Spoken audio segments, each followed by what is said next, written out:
In progress.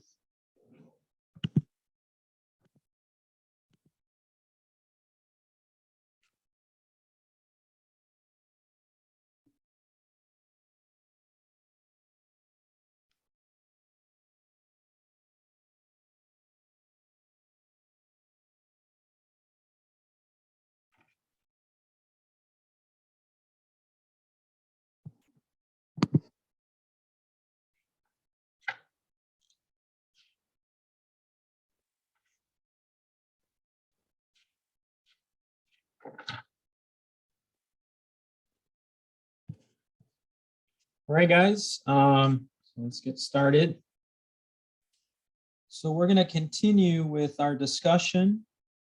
In the previous lecture, we went over the applications of transformer models, and we looked at least at token classification and sentence classification, basically as two of the problems.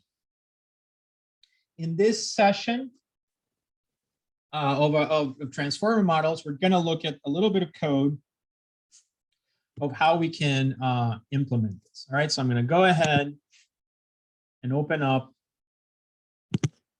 a terminal. So I'm going to go ahead and open up a terminal here.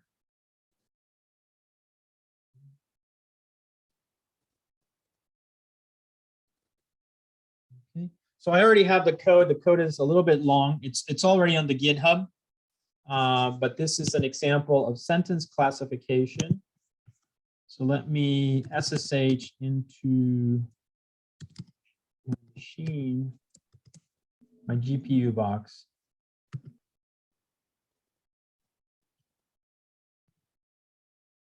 I remember the IP. Huh.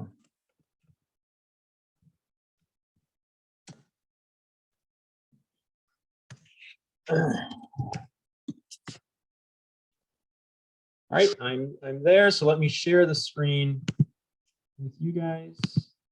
So hopefully you can all hear me. I'm going to share the screen for the terminal, right? Because this is where I have the code.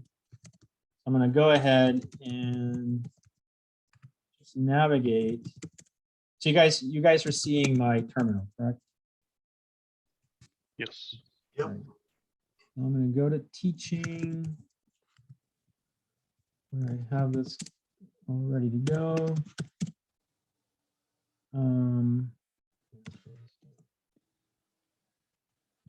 All right.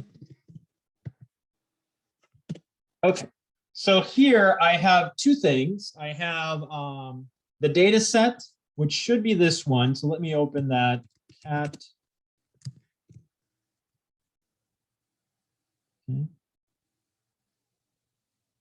All right. Now the example that I got is actually funny. It looks like it's probably wrong, but it's not wrong. It's just in Turkish. All right. So, but it shouldn't matter.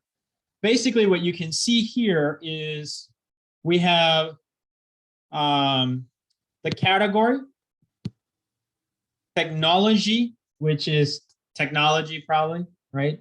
And then we have the text. So this text has been associated with the word technology. And so what this classifier will do, because this is not like token sequence, right? So we're not doing named entity or part of speech or question and answering. Instead, we're doing just given some input. Notice that this is pretty long. It's not even a sentence, but more of a paragraph. You know, we would take this input and feed it into the transformer. The transformer, using the specific module from Hugging Face, what was it, for sequence classification, I think it was, will give us the class. You guys see that? But we are going to use a pre-trained model, obviously in Turkish in this case. So if you were doing English, you would have to use an English pre-trained model. And then we're going to fine tune it on this data set. And then after that, we're going to give it some input sentences, and it's going to tell us if they are technology or there's 7 categories basically for this problem in this data set. All right. Do you guys see this? Does this make sense? Questions? So are these, is this like an actual like paragraph or are they just words? It's a paragraph. So this is a paragraph. Okay. This is something that it's not just words. I know it's in Turkish, but it's an actual description of something. It's just a data set I found, you know, to do this problem. Gotcha. But it is a paragraph, and then these are the words, okay? Now the data set you can get actually, so I want to point that out, where you can get the data set. Some data. Here. Do you see this one here in my GitHub? We still see your command prompt. Oh, you're still, oh, yeah. If I go to the GitHub under Hugging Face, and then some data here, click on that link. And then if you look at TTC 49, that's the data set I'm using. You guys see that? So notice here it says category and text. And then these are the categories. So there will be 7. And notice that the paragraphs are pretty long. Now, one important thing before I forget that I want to point out, transformers are limited by the number of text that they can receive, okay? I'm actually surprised that this input is so long. The original multi-head attention was only allowed 40 tokens. And if you think about the fact that it actually splits words into subwords, so for instance, happiness could be broken up into happy and ness, and that becomes 2 tokens. You know, you really, a sentence that has, let's say 20 words could easily become 40 sub-tokens. So the original 2017 attention is made for 40 tokens, but obviously other models, as evidenced by this one, can support more. I think I've seen that BERT is like 512. My point is, whenever you're using a transformer, you always want to check that, the number of tokens and sub-tokens that it can support. So don't just give it 512 words, because if that gets broken up into sub-tokens, then that would be more than 512. And then what's going to happen is it's going to get truncated. So you're going to lose, you know, like, let's say like you could end up losing like 20% of your text. Does that make sense, guys? Yeah. Yeah.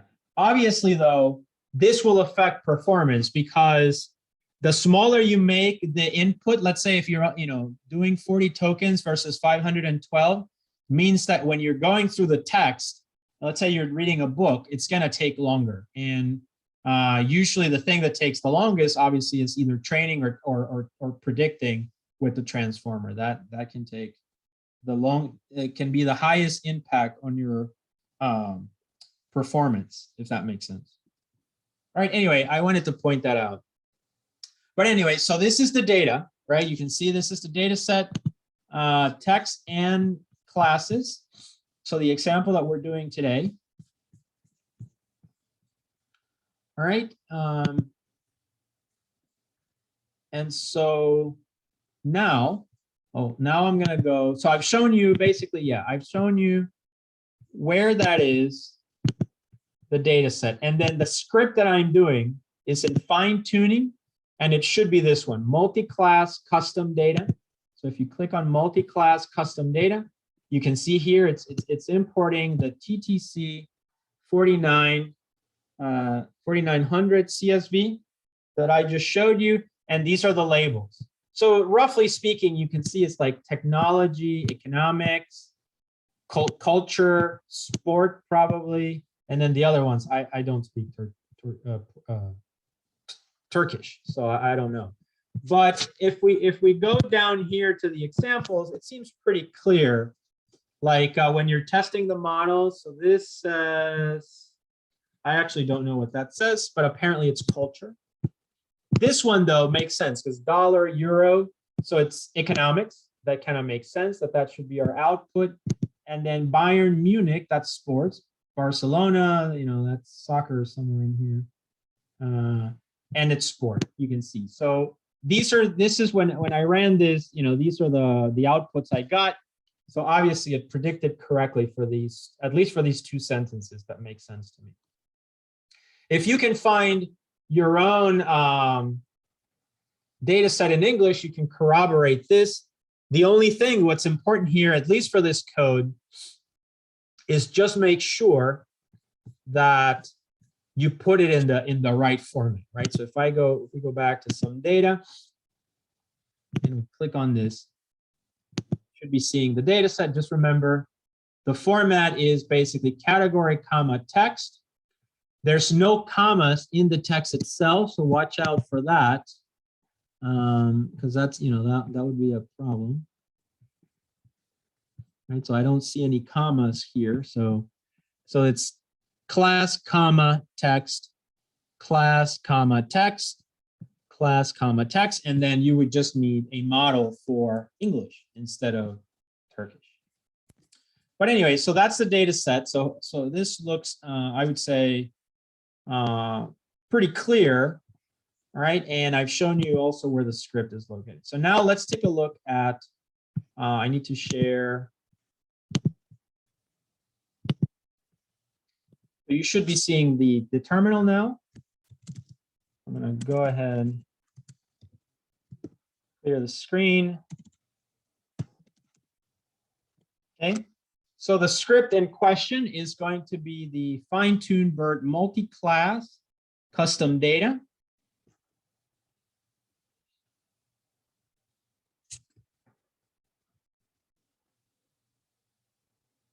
All right, so let's start by running it.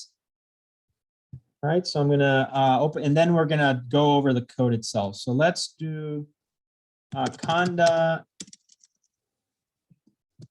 environment list. And then I'm gonna do conda activate pi transformer clear. All right. And now I'm going to do Python fine-tune BERT multi-class, and I'm going to run it. Okay. Oh, yeah. So it's located. I have to change the path.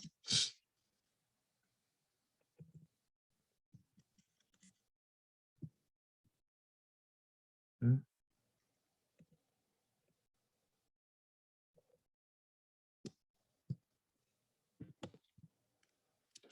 All right, so we can just probably just get rid of the my data.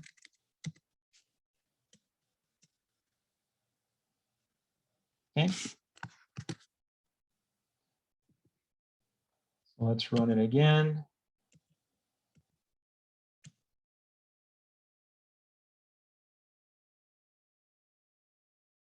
Okay. So it's doing the training. Doing this on my GPU.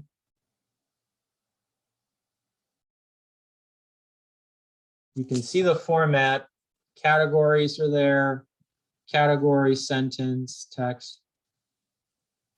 It's giving you the breakout of the number of classes that you have, or number of samples. So it's a balanced data set. And we're using from DB MDC, we're using BERT-based Turkish uncased.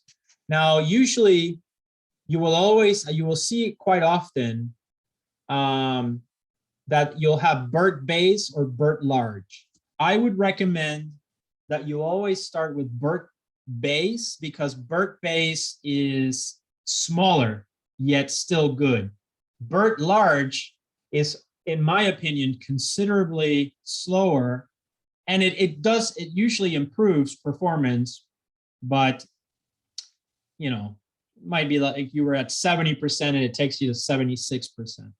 So in terms of starting with the code, always start with base. I've noticed that's kind of how Hugging Face has done it.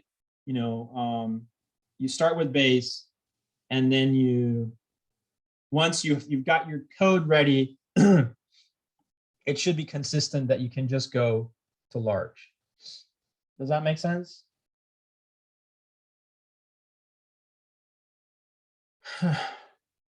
Any questions?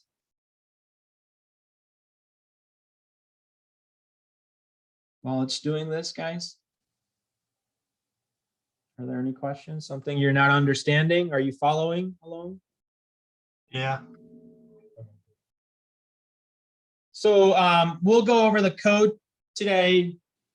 And then after that, I want to leave a few minutes in the end so that now that you've seen this, right, I want us to discuss the project again. So I want to see your ideas, what you're thinking about, how you would approach this problem. As I said, it's not necessarily a problem that I have a solution for, right? So that's why I want us to kind of brainstorm and come up with a nice solution.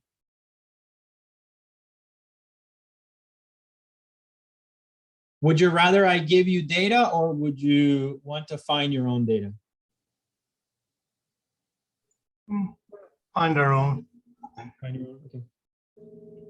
But it has to be text. Just remember that, not images for this one. Right. All right, so it seems like it's at 65%.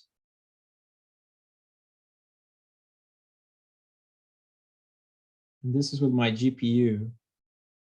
Oh.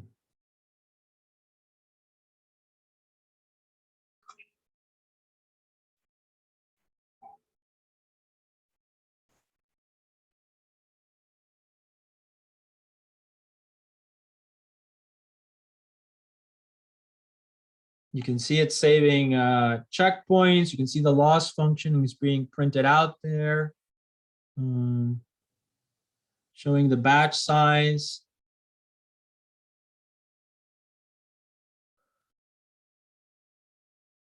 Hopefully it'll finish soon.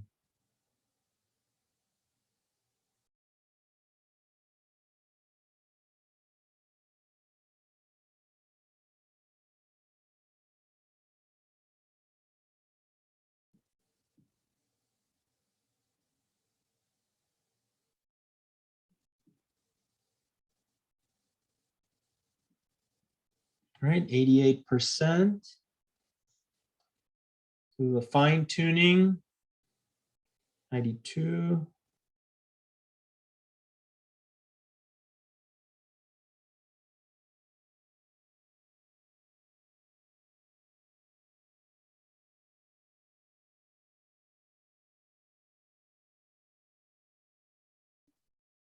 %. You guys can also try to run this on your own machines. Are you guys doing that? Running it on your own machines? Yeah, I am. You are. All right, so it finished. Did it finish for you? No, I'm only like halfway done. So it's training completed. And now it's doing the evaluation. Okay.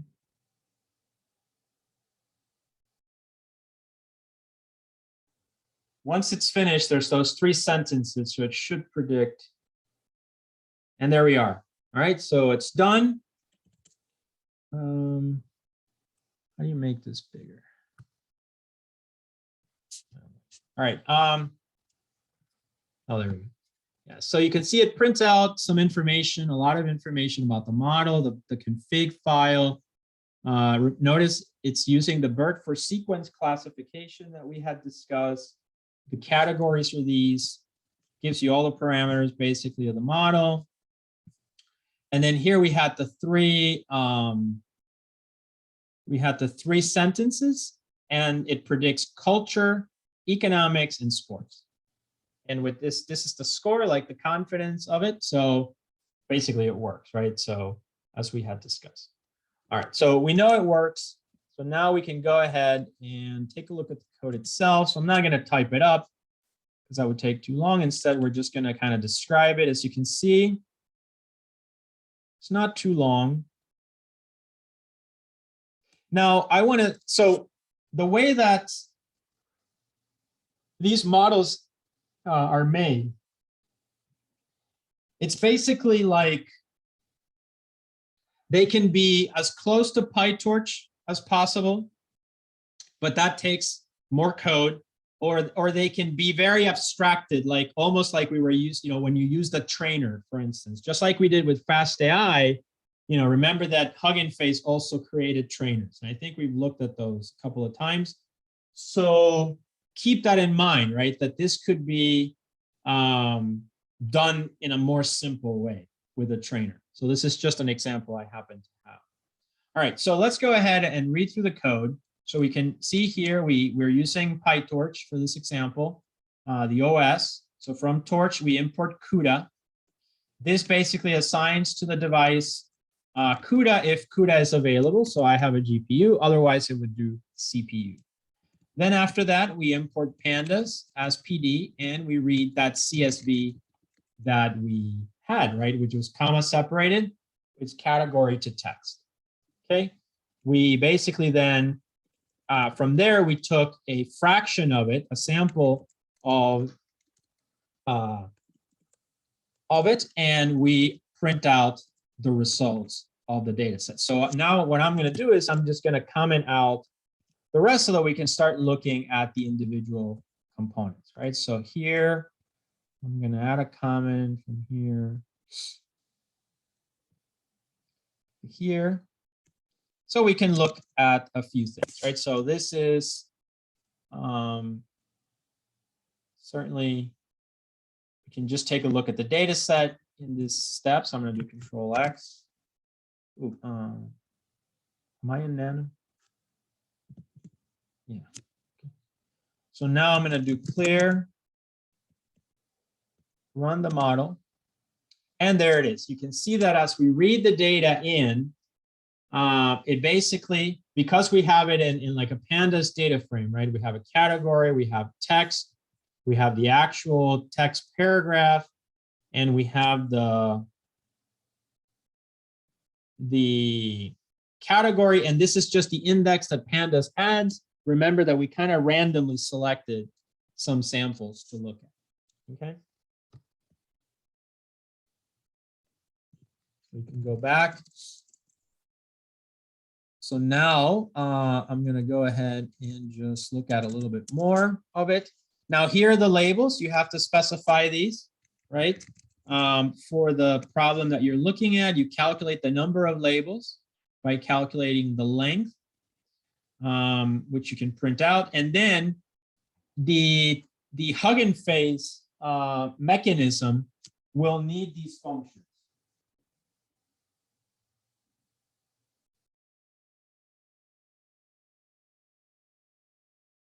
So our Hugging Face mechanism will need basically these functions, ID to label and label to ID. And this is just like a dictionary and a reverse dictionary for quick lookups of, if I have the number, what is the label and vice versa.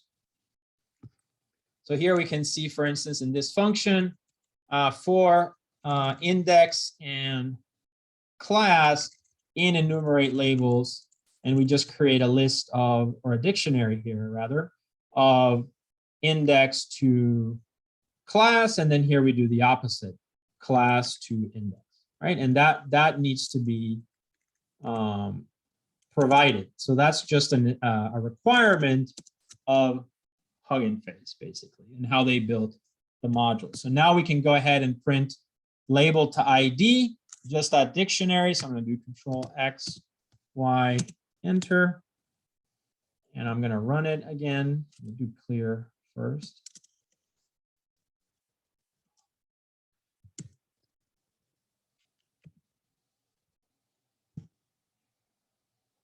And you can see here, it just provides the mapping. So technology is 0, economics is 1, culture and sport 4 and 5. The other 3 things, I have no idea what they mean.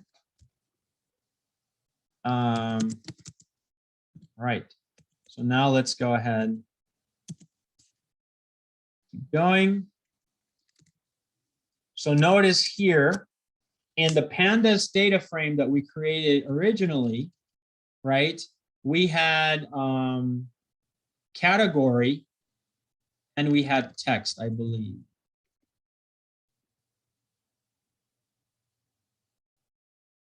Right, so let's take a look at that. Actually have this. So I'm gonna do.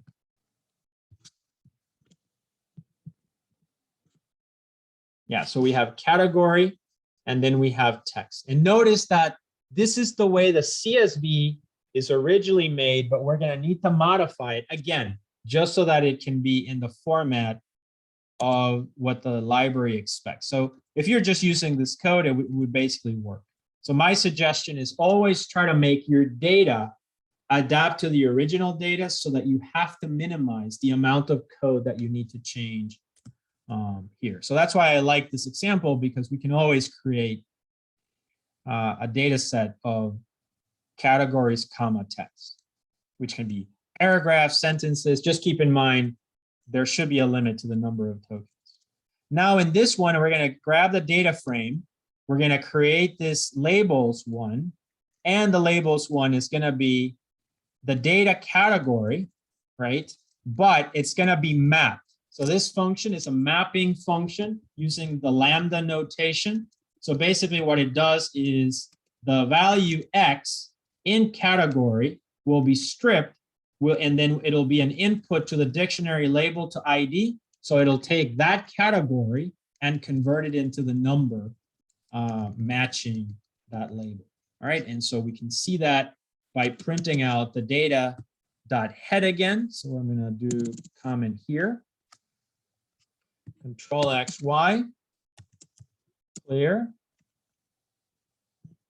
All right, and now you can see in the original one, I only had the ID, the category, and the text. In this new version, I have the category, the text, but now I have this thing called labels. So this kind of implies that the transformer cannot accept the words, but instead needs to have the class IDs. Okay, but the text does stay the same. Right, so that seems straightforward enough. So now we can go back to the code. Okay, and here now we can print out also the, so from data category, value counts. All right, so we're going to do a count of all the categories that we have in the data set. So basically it's to determine the class distribution. So, all right, and then run it. And you can see here that we now know that we have 700 samples of technology, paragraphs of technology, 700 of sport, the dunya, culture, economics, and the other two, whatever they are. Okay, so hopefully that makes sense.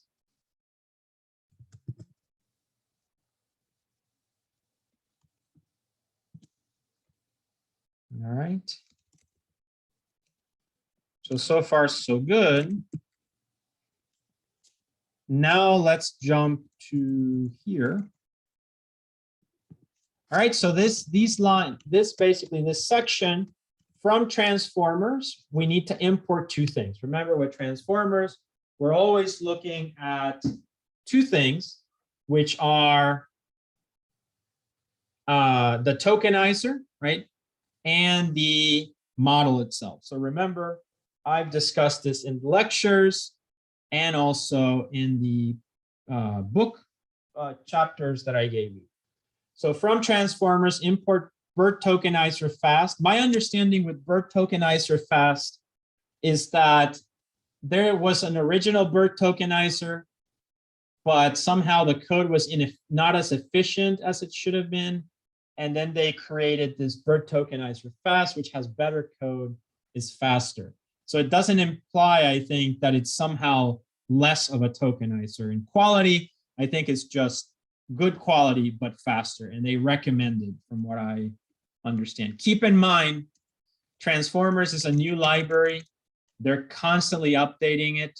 I'm always having the issue when I work with this that I run a transformer, everything works, and then all of a sudden one day I'm starting to get some warnings, etc. And it's because they made an update.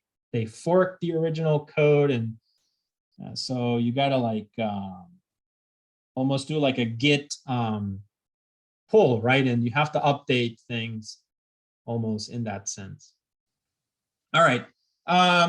So here from transformers, import BERT tokenizer fast. Then we have our tokenizer object, BERT tokenizer fast from pre-train. And this is just one of the in the hub, right? From DB, MDC, this is some Turkish organization, base, a BERT base, Turkish uncased. And notice here, the maximum length is 512. So that's actually specified. So this is an important thing to know, actually, very important. Establishing the length of this is crucial because, as I said, the smaller you make it, the less chance that you're going to lose information, but also the slower your processing will be because you're giving it, in a sense, batches that are smaller. Also, though, the bigger the batch, the more GPU power you may need, and your GPU may not support it. So you kind of have to play a little balance there until you find the good spot. I do recommend using base instead of large when trying something out. Then the next step from transformers, import BERT for sequence classification. So as today we learned about 3 of these: BERT for sequence classification, for token classification, and for question and answer.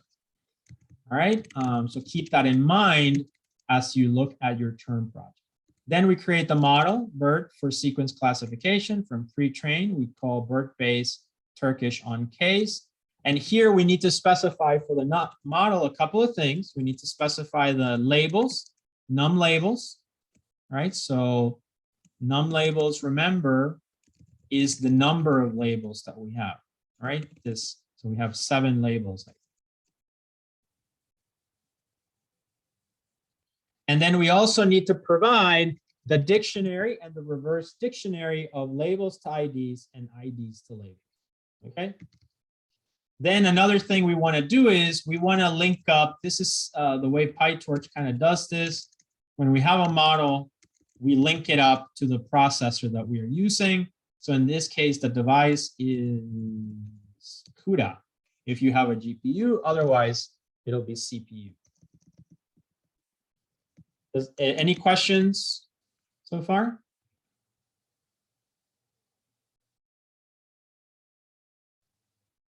No? All right. Next step is, can you guys hear me? Yeah, we can. Next step is going to be the data, right? So I'm going to uncomment these. And actually until here. All right, so we take the data set. There's 700 of each times 7. So I don't know how much that is, but so 700 times 7.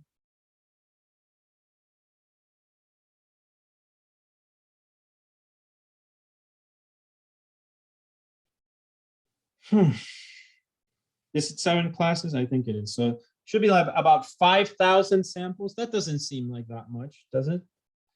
All right, and then from that, we are going to split that data into train, validation, and test. We're going to split it up when we do that for the text and also for the labels. Notice that because it's a pandas frame, right? We have data.text and then we have data.label. So we can grab basically those columns and then we're going to slice them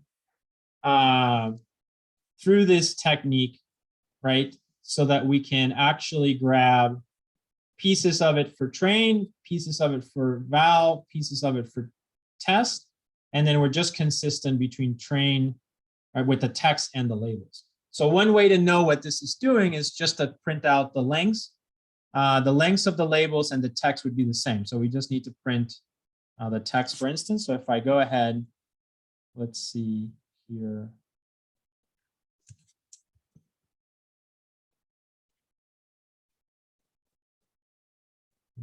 And, oh yeah, the model. And then you can see the sizes. So it took 2,450 for train, and then 1,225 for validation, and then 1,225 for testing. Okay, so that's how it grabbed the data, which is basically it knows the size. So it grabs, I think, until half, and then from half to 1/4, and then the last fourth, I think. That's what it's doing here. Okay, so that's basically the grabbing the data, and then we have it distributed. Once we do the data split,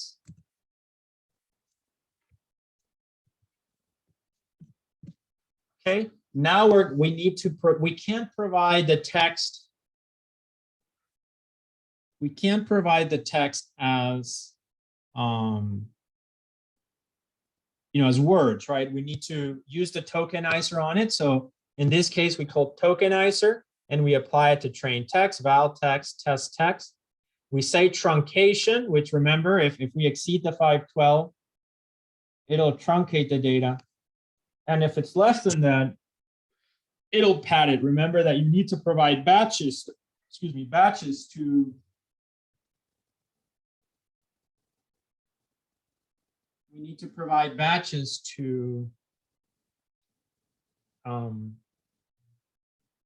the transformer itself. So here we can probably take a look at one of these, hopefully. Let me see if I can try to do that. I'm going to do print. And I'm going to take train encodings. And I wonder if I can just slice it. I didn't try this before, so that may not work. But first thing I would try.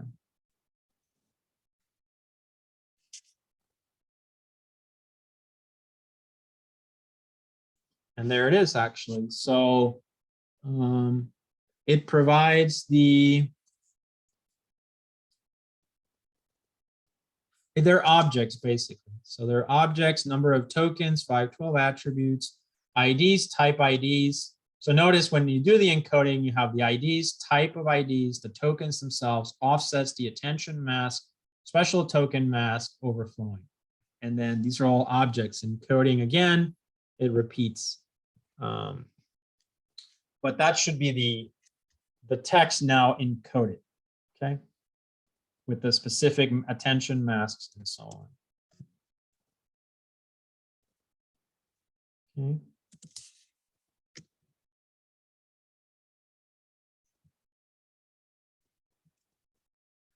So that's why, one limitation with this is sometimes, if we write the transformer from scratch, we can do a lot of things, but it's going to take a very long time. That's the problem, right? The barrier to entry for a transformer to do this kind of task from scratch is going to take a long time. With Hugging Face and this approach, transfer learning, we can really quickly get to some task, but we're limited by the code that we are given. And this is the reason, actually, why I have given you this problem. This problem does not neatly fit into any of these boxes that we have looked at so far, right? And so really, we need to think about how we're going to address it, right? It's almost like we have a problem, but we don't necessarily have a Hugging Face model, application model for it. So what do we do? Okay. Then after this, the transformers module seems to like using this class, this object. So given your data set, you know, as you have it after the tokenizer, after tokenizing it, train val, you run it through my data set. So this class you can see here. So we take train encodings and train labels, val encodings, val labels, test encodings, test labels, which are basically these labels here, plus these encodings after running the tokenizer. And we need to make them into one data in one object, basically. So it's we're gonna use this built-in class to give it in the particular format. Notice it's a dictionary, and this convert. If we look in here, we'll see that we create encodings and labels, and then we need to convert things into torch tensors. Notice that the data here in this class gets converted into torch tensor. Torch tensor, this is a dictionary, right? And so, you know, that's the basic approach. So we can kind of just bring in this library as is, or this class as is, and then run our train encodings and train labels through my data set. And now we have train data set, val data set, and test data set in the specific format of that the transformer module basically needs. Okay, so that's why I said, you know, instead of changing the code, it's better to make sure that your data set fits in really neatly with the way that they had it originally. All right, so I'm going to do Control X, Y. I'll do clear here.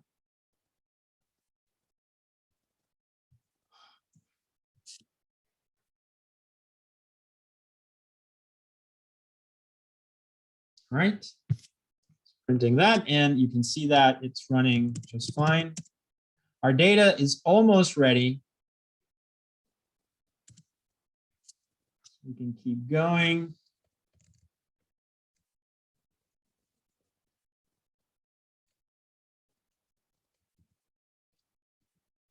Okay.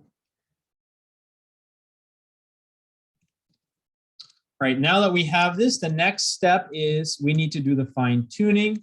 To do the fine tuning, we will need to, from transformers, we will need to import the training argument. So a transformer module has a lot of parameters, And notice we also have a trainer object, just like we did in FastAI. So we bring that in.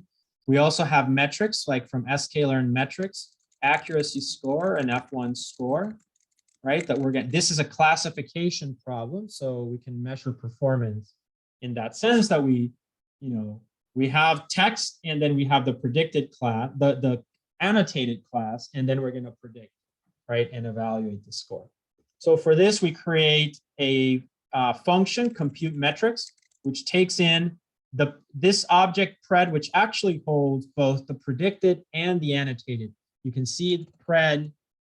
If you do pred.label IDs, it gives you the actual labels. If you do pred predictions, it gives you the predictions. Notice it's probably a tensor, a one-hot encoded vector, so you still need to do argmax on the last dimension so that you can grab, let's say, out of the 7 values, the index of the highest value. And then that's going to be the preds.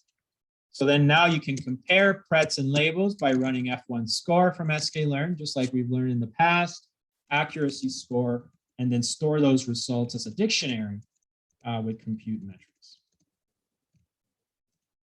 We had a comment here. Are there any comments? So comments or questions so far, guys?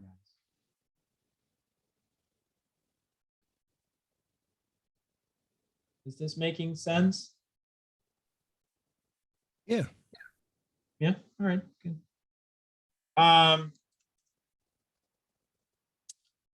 So we're gonna take a look at training arguments.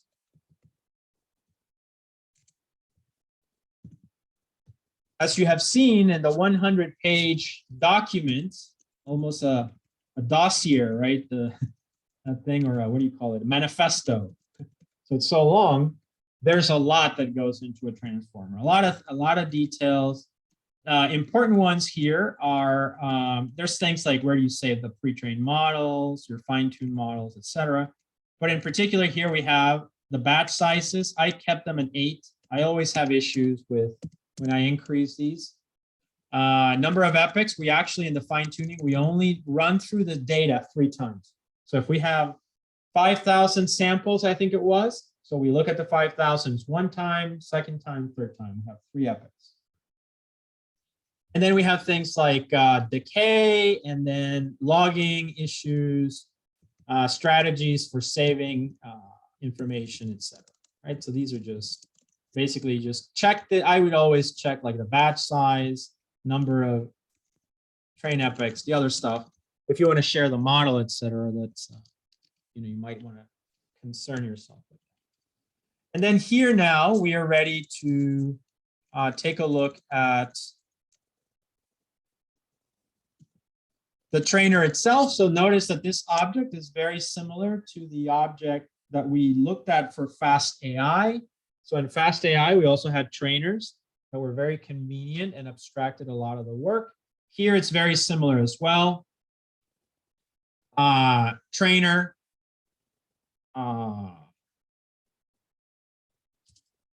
object, and then we assign to it the model. So this is the pre-trained model that will be fine-tuned. Training arguments that we defined above, so the training arguments, and then we have the train set, the val set, right? These are coming from here, train data set, val data set, right? So they're in the appropriate format. And then we specify what the compute metrics are, which are that function. And then after that is done, we proceed to do the trainer.train, and we train the model, and then we print out a result. I'm not going to run this again because obviously this took some time, but we know it works. Okay, so that's the model itself. Now here I'll do a pause. There's actually in another lecture later in the semester, there's actually an even nicer thing than trainer. There is something called pipeline. Hugging Face has provided another thing called pipeline, which is actually, I would say, like an abstraction even higher than trainer. And it makes your code a lot easier, actually, even easier than this. So that's certainly something that I'll try to show you, especially when we do like something like the other ones that we talked about today, like the not these are for sequence classification, but the ones that were for text token classification, like part of speech, named entity recognition. Okay, those could probably benefit from using the pipeline method. It just simplifies a lot of the aspects. But those are sometimes only used for predicting. So in this case, for our purposes, we need to do fine tuning. So this may be required actually, now that I think about it. All right, now that we have a trainer, it has been trained. So now we proceed to use trainer to evaluate. Notice here we call the evaluate method. We're going to do a list. So for data in train data set, val data set, test data set, we're going to run each one of these as an input to the evaluate function. That's going to create a list called Q. And then that list Q gets made into a data frame so that we can actually look at the performance of each individual one. Okay. All right. Any questions, comments?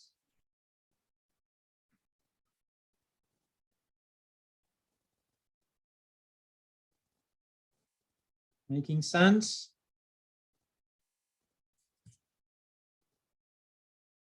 Okay.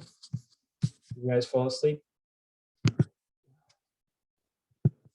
Okay, so once we've done that, we can proceed to this part. Notice here from transformers, import Distilbert for sequence classification, Distilbert for Tokenizer fast. And here we're going to create a function.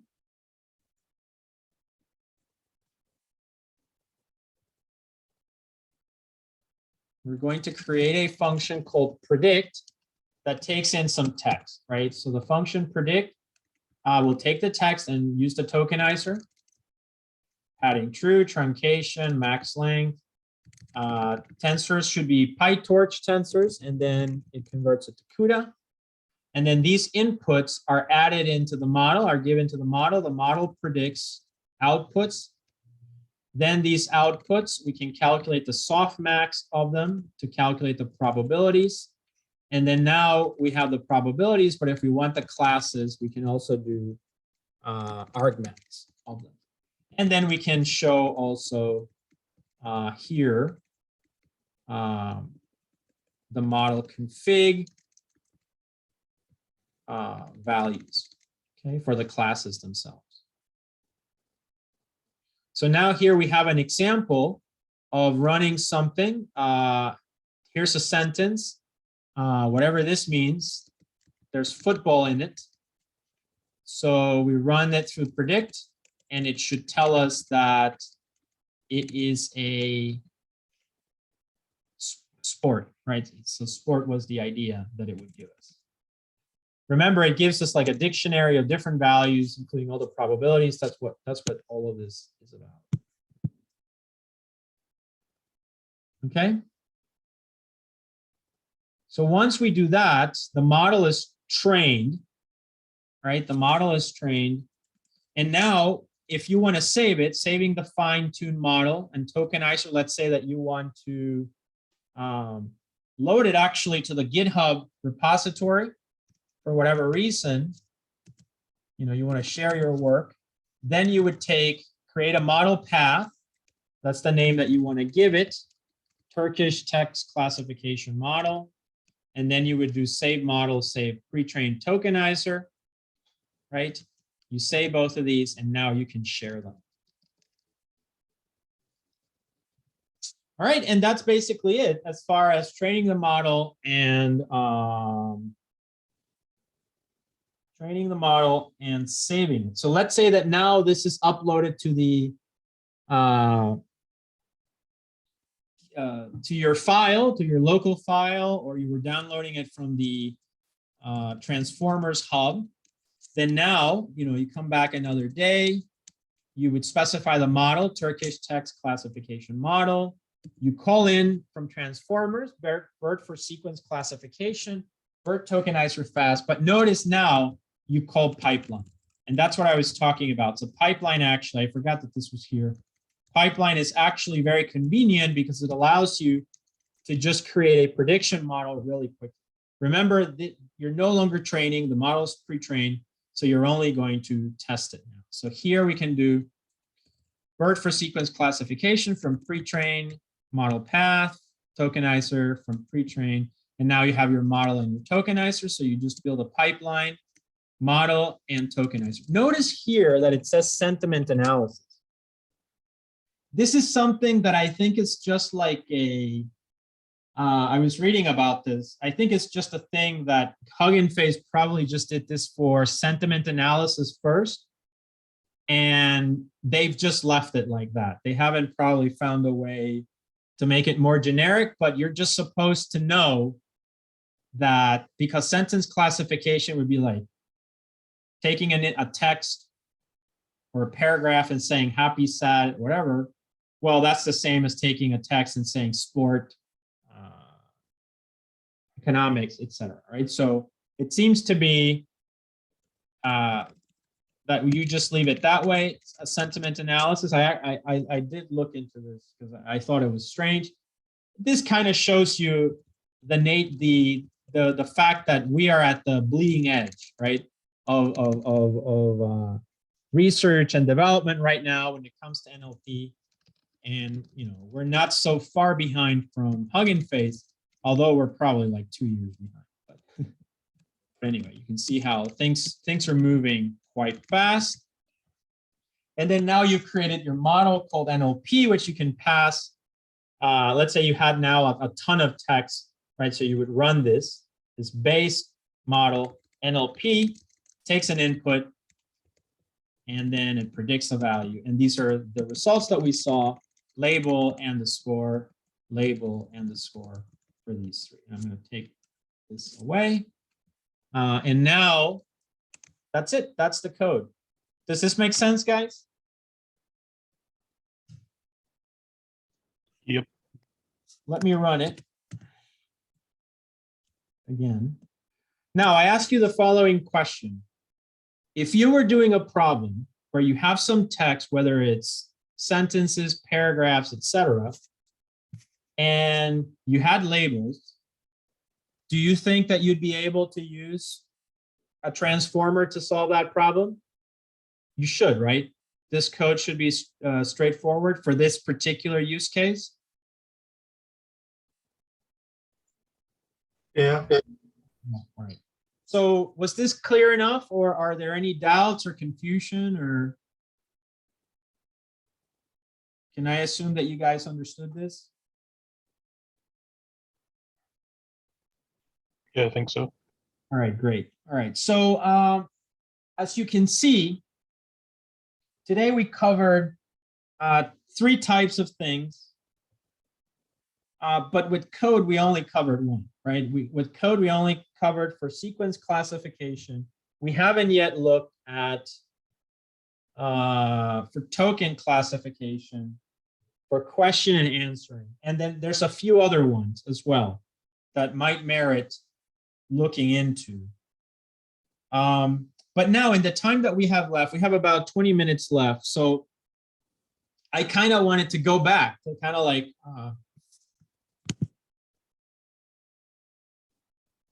sure.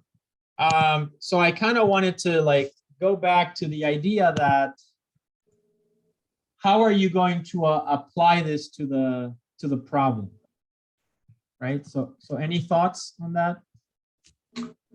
My first thoughts, which may change because I might come up with better ideas, Yeah. but it would be kind of neat to try and possibly do like a hybrid where, say, if you're dealing with for instance, what came to mind was sports. If there's some, piece of newspaper article, then maybe you can identify who the quarterback of a team was, or someone in some position, get their name, also find out question and answer, like see if it can determine what team won the game based on the information it has in the paragraph. Okay, all right. So you're thinking about attacking this problem as a question and answering problem. Yes, possibly. That's just like the first thing that came to my mind. And just keep in mind, we haven't covered that code yet, okay? We've only covered this example, but we had to look at this one first. So hopefully next week I will be able to do a couple of examples. One of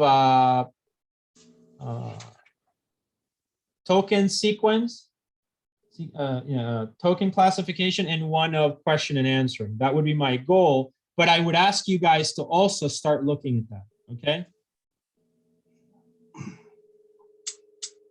Make sense? Yeah. And then the other thing is, don't forget that you're working on GPT-2. GPT-2 could also be brought in to do something here. GPT-2 does a lot of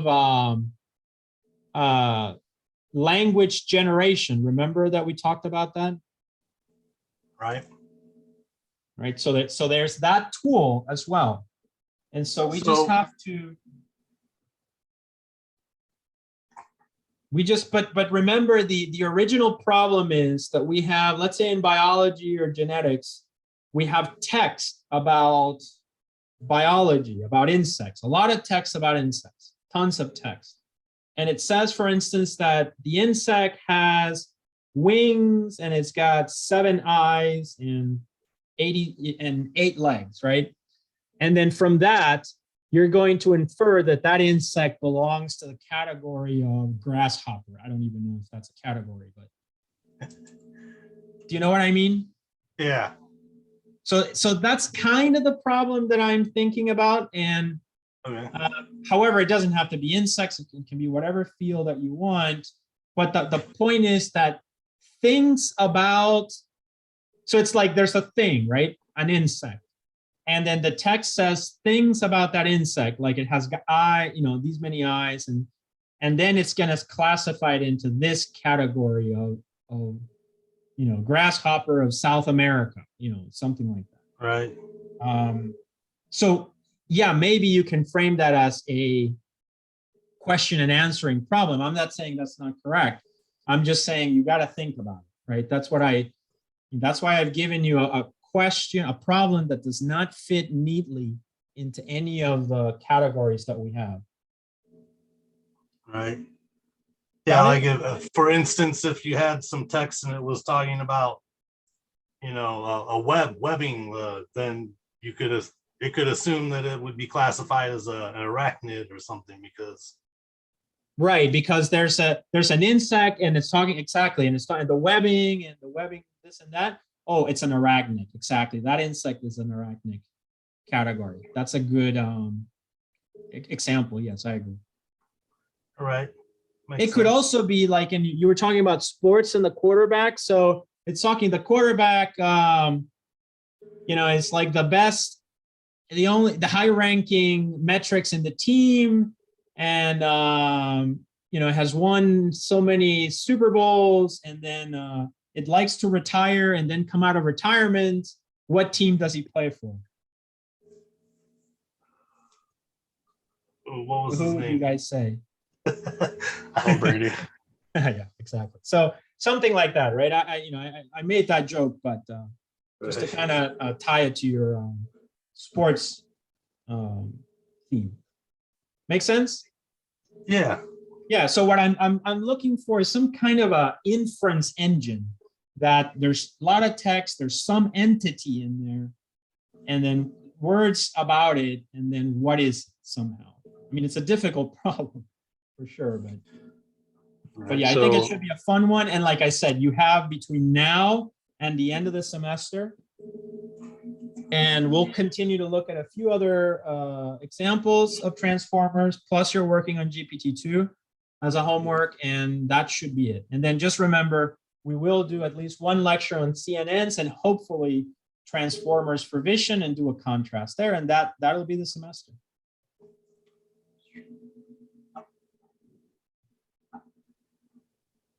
Anything else?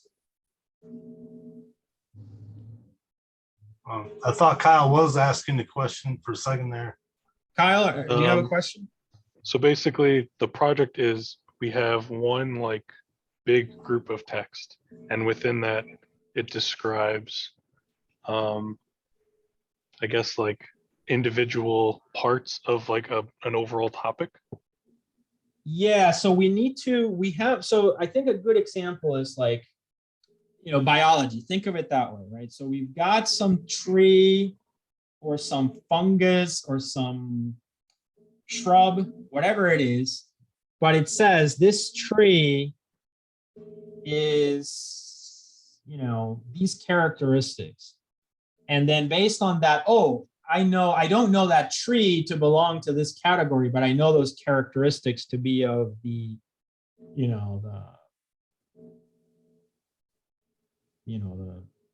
arboreal, something. You see what I'm saying? So it's a type of yeah, go ahead. So like if I did like movie reviews, and then based on like lightsaber or stormtrooper and then like Frodo, would that be like Star Wars and then Lord of the Rings as like the categories? Maybe, yes. That also, yeah, exactly. We need to have a set of categories, and then we would want it to predict based on the text what it is. If you think about what we did today is similar, right? I know the texts were in Turkish, but it looked at the words and it learned that whenever it saw like economy, euro, whatever, that was economics, right? So we're kind of doing something similar. In a Well, sense, how is it different then? it's different because here's the difference. We're not saying that that text belongs to this category. We're saying that something in that text belongs to this category just by the words around that thing. So that's why a good example of it is like thinking about, it's a question, it's more of a question and answering thing where in this story, what's the central topic? You know, Tom Brady or insect, but then by the fact that it's got webbing or it's got, you know, 4 eyes, oh, it's an arachnid or it's something. So it's a little bit more than classification. I think more closer to question and answering maybe. I'm still not seeing how that's different from like culture and sports based on like Euro or football or something. Like in the Yeah. example we just did. Well, I think one other thing is that you would assume here you have more classes than just Also, maybe I noticed in the one that the technology one where you highlighted the paragraph, it had Apple in there. So maybe not only would it categorize something as technology, but it would tell you the piece of technology that it's talking about. yeah, Like an iPhone. yeah. That's kind of what, like an arachnid and then the type of spider. Yeah. I don't know. So let's do this. We have some time, right? So let's do the following. I have some data here, right? Let's take a look.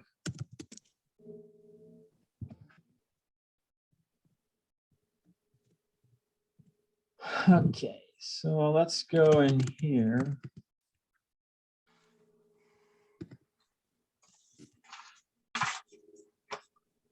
And let's go in here. So let's say, for instance, that we have, we go into the data set. We go into input. And we have, let's go to that fungi DB first. So this is all about fungi. So this is something I was thinking about.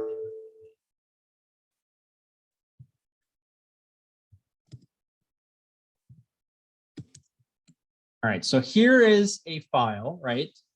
And I'm gonna open it and it says fungi, right? So if you look, we've got this is a biology question, right? So we've got taxon, Abarnia, Sifulicola, right? We have that, and then it's got some IDs. It's got some taxonomic level. It's got tropic mode, like that. And it's got this guild, which means it's a lichen parasite. But it's not showing the rest. Oh, it's because, yeah, I did that. So it's showing this, right? And then it shows a confidence ranking, right? And growth form, microfungus, and notes lichen parasite on Sifula. So it's got some text associated with it. It's got a reference. It's got some websites associated with it, and that's it. And that's one category. Then we've got another one, Eospharia. That's, you know, again, another scientific name. Saprotroph, undefined saprotroph, microfungus, and so on. You guys get the idea, right? And there's many of these, thousands of those. Now, what I would say is each one of these, we would want to link up to some text. So now, for instance, we have in another file,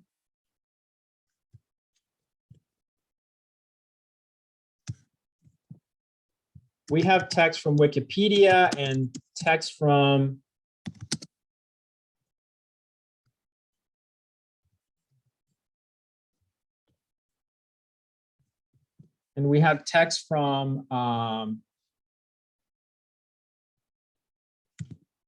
why is that show green?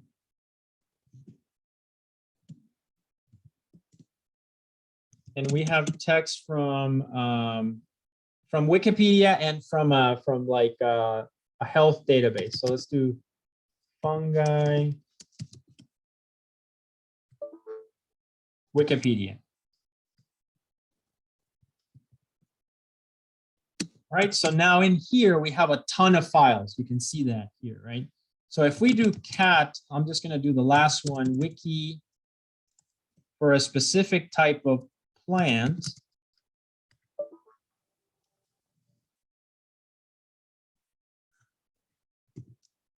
Scythio. Why is that not?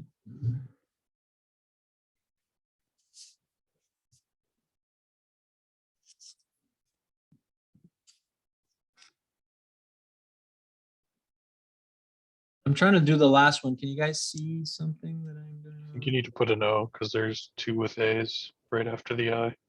Oh, yeah. Oh, there we go. Thank you. And then we open the file. You can see now we have from Wikipedia, genus, Cystiostroma, which is in the name. And then we have the text, which provides Cystiostroma from Wikipedia, blah, blah. And then we have some ordering, right? Type species have been found in Europe and Java, and it describes it, right? So we might want to figure out if there's any indication from here, any association between this and the other category of genus. The other database. Do you know what I mean?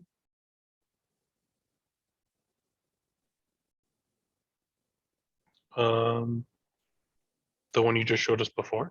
Yes, the one I showed you before. So for all this text, we want to we're gonna feed this text to the transformer, right? That's for sure.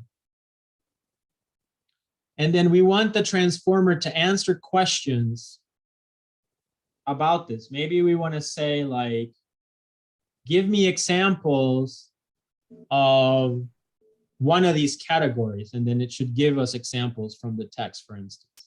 That could be. Let's see, 1, 2, 3, like 3 lines down where it says family Nectriaceae or whatever. That looks like something that would be in that other. Yeah, so that's kind of what there.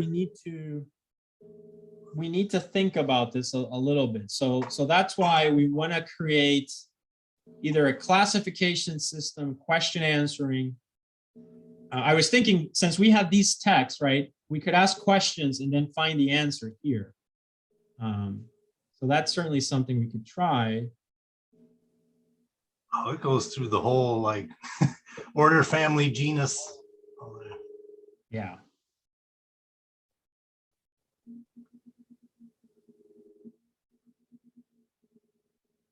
So let me do this. I'll come up with a few examples of this, and you don't have to use this data set. So like I said, it could be simpler than this, as I was thinking of the other one, but we want to be able to inference something about the text, like categorize it or given a specific element in it, say what it is. You guys understand a little bit better now? Mm-hmm. I'm still not exactly getting how this is different from the one you showed us, the BERT multi-class. Just classification? Yeah, like I don't understand what the difference between the classification and asking it a question would be, because I feel like it would be the same thing. Like you would give it genus, whatever, and then it would give you the category. I don't know, like how is that not asking it a question? Yeah. Let me think about this. It's a good question, actually. Let me rethink about this a little bit. but at least for now, start thinking about, the project. Okay, so and I'll see if within this I can provide something. Let me think about how I can give you a more structured problem. How about that? Yeah. A possible question for this one would be something like, what geographic region that type of. Yeah, that's actually a good one, right? So Albany in Western Australia, it seems like I see, something like that. Yes. All right. Exactly. So this seems like a good, that's why I was thinking this would have been like a good match for question and answering. But let's see. Yeah, because based on like the category from the other section you were showing us, with this information, it can find a geographic location where that genus is from. Yeah, something like that. Yeah. Actually, that's a good one. I see. Yeah, it's a little. It could be difficult. Yeah, no, it could be difficult. Like I said, what I'll do is I'll think a little bit more about this. Try to give you. I realized maybe it's too open-ended, so I'm going to try to make it a little bit more structured in the question. Okay. All right. Yep, all right, great. Good. All right, so we'll stop here for today, and I will see you guys in a week, okay? But start already thinking about this project. Make sense?